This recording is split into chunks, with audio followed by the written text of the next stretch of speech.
Los falsos cristos han venido y se han ido desde la antigüedad hasta nuestros días. Esto pasa cuando una persona se autoconvence y se ciega por motivos de ambición y ego, y siempre por un beneficio personal por encima de los demás. Esto quedó escrito y muy claro en Primera de Juan, capítulo 4, versículo del 2 al 3. En esto conoced el Espíritu de Dios. Todo espíritu que confiesa que Jesucristo ha venido en carne es de Dios.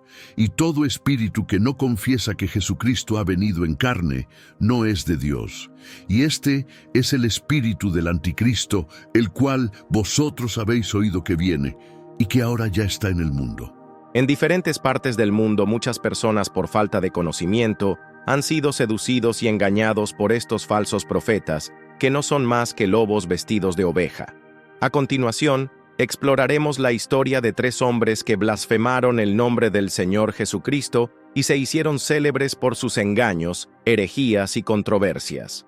Sus acciones y falsas enseñanzas desafiaron la verdad bíblica. El Jesús de Siberia es el nombre con el que se conoce a Sergei Anatolyevich Torop, también llamado Vissarión. Nació en 1961 en Krasnodar, Rusia, y fue un oficial de tráfico antes de fundar un movimiento religioso en 1991. Torop afirmó ser la reencarnación de Jesús y fundó una comunidad en Siberia conocida como la Iglesia del Último Testamento.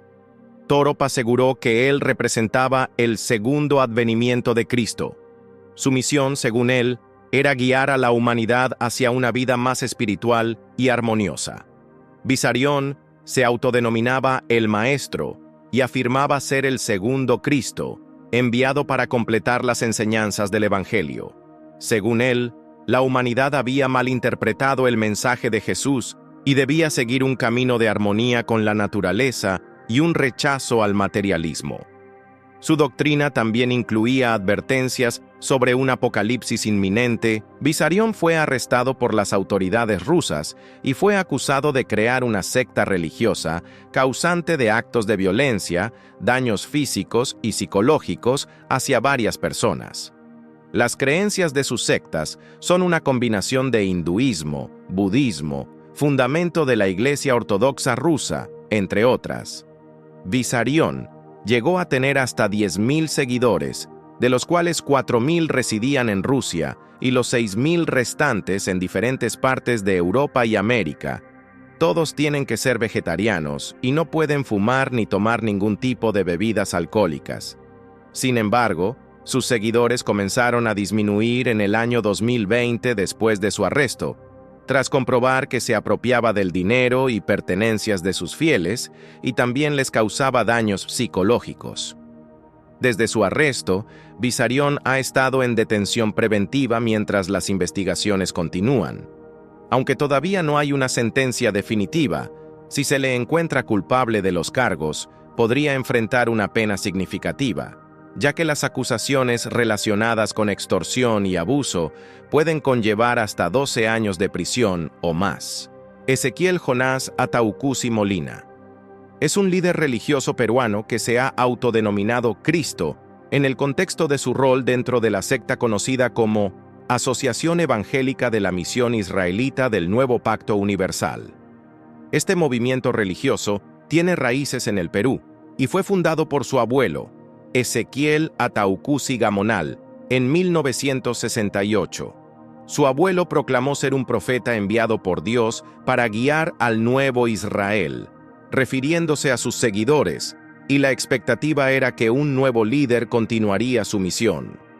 Mezcló elementos del cristianismo bíblico con costumbres y símbolos de las tradiciones indígenas peruanas. Enfatizó la idea de que el fin del mundo estaba cerca y que solo sus seguidores serían salvados. Fomentó una vida basada en la autosuficiencia agrícola, promoviendo la formación de comunidades en áreas rurales. Cuando murió en el año 2000, dejó una fuerte influencia entre sus seguidores, quienes lo consideraban un enviado de Dios. Sin embargo, su muerte generó una crisis de liderazgo en la secta. Gamonal había predicho que resucitaría 3 días después de su muerte en el año 2000. Sin embargo, Esto no ocurrió, lo que inicialmente generó dudas y conflictos entre sus seguidores. Después de la muerte de su abuelo, surgieron disputas por el control de la secta, ya que varios familiares reclamaron el liderazgo, incluyendo su padre, Jonasa Taucusi.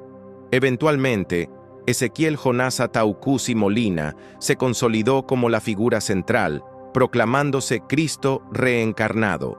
Esto reforzó su autoridad en la comunidad y lo posicionó como el líder máximo.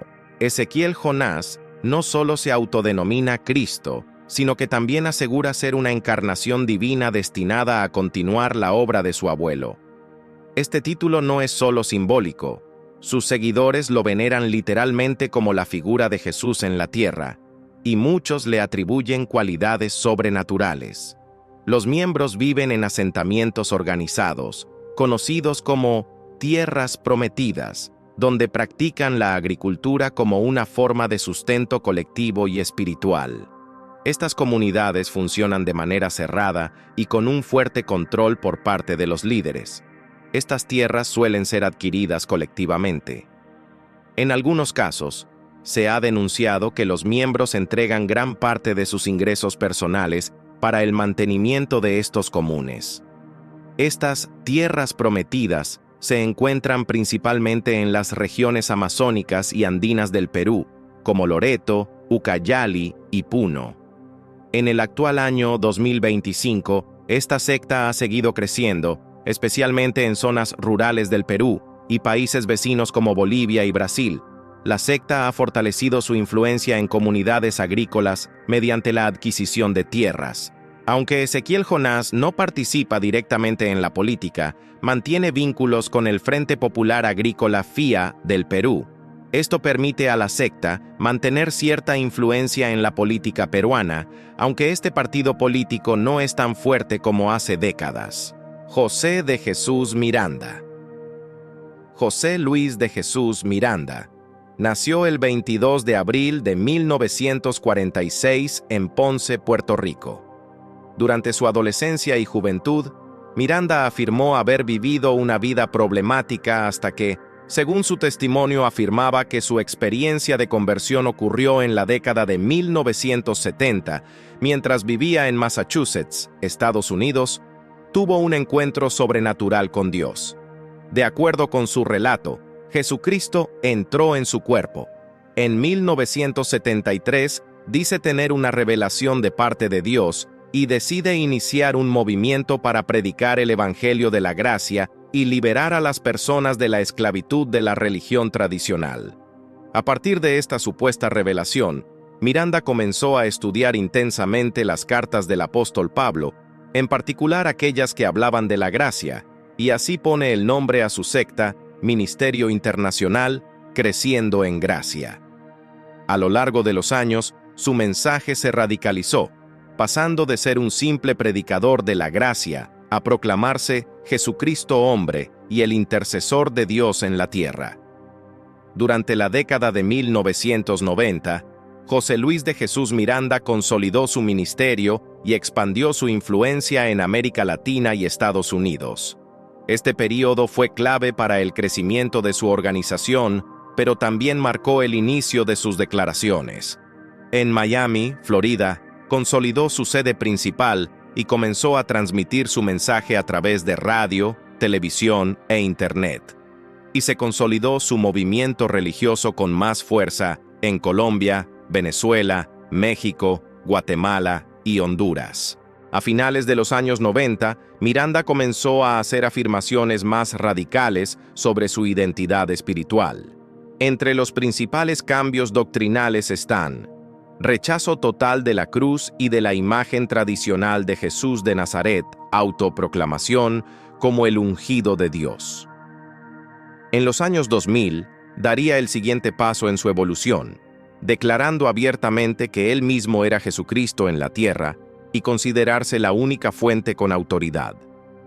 Tras décadas de crecimiento y polémica, José Luis de Jesús Miranda se enfrentó a una serie de profecías incumplidas. Uno de los momentos clave en su declive fue su anuncio de que él y sus seguidores experimentarían un cambio sobrenatural. Él aseguraba que el 30 de junio de 2012 todos sus seguidores se convertirían en seres inmortales. Según su doctrina, en esa fecha ocurriría la gran transformación, donde sus cuerpos glorificados prometió que sus seguidores serían invulnerables, podría atravesar paredes y que nada les haría daño. Como era de esperarse, no pasó nada, pero ese fue el inicio de su declive. Sus seguidores, confundidos y decepcionados, se fueron apartando del ministerio. Para intentar salvar su credibilidad, dio explicaciones ambiguas y poco creíbles. Al siguiente año, el 17 de noviembre de 2013, a sus 67 años, muere de cirrosis hepática. Algunos líderes tomaron el control de la secta, pero muchos se fueron al darse cuenta de que habían sido engañados,